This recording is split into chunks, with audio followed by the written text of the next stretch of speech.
Saznaćemo u narednim minutama od kolega iz Prijedora gdje nas očekuje Branko Radinović. U Prijedoru je počeo da radi centar za brigu o ljudima, odnosno za pomoć zavisnicima od droge i alkohola.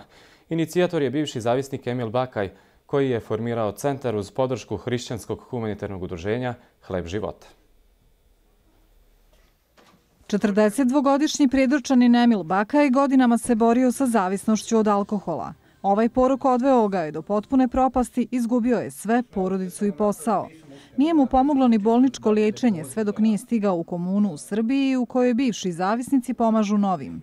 Odlučio je osnovati centar za zavisnike po uzoru na komunu u kojoj je boravio. Osjetio sam da ponovo nekog zanima, da neko me razumije, da neko ima volju da priča sa mnom, da razloži problem do onoga momenta da vidimo kako ga okrenuti tamo gdje treba. Ljudi imaju dosta predrasuda, dosta čudnih razmišljaja o takvim stvarima, ali ljudi koji su prošli takve stvari, meni su pomogli, ja sad želim drugim pomoći.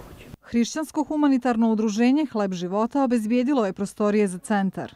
Cilj je da se pomogne onima koji misle da je sve izgubljeno. Mi smo naravno voljni u Hlebu života da otvorimo za sada ovdje prostor da ljudi mogu doći razgovarati i da se druže uz kaficu, čaj ili tako nešto. Planiramo da to bude na komuna gdje će ljudi moći da prožive taj jedan dio života, da se uključe naravno u zajednicu među ljudi, ponovno da se vrate. Problem zavisnosti javlja se kod svih generacija. Pri odvikavanju motivacija je najveći problem, a podrška porodice je najvažnija. Ono što je vrlo bitno u toj motivaciji je podrška porodice i upravo ta motivacija od strane porodice i od strane stručnjaka, tako da jednostavan recept ne postoji. Pri odvikavanju prvi korak je prihvatanje problema i želja da se oslobode zavisnosti.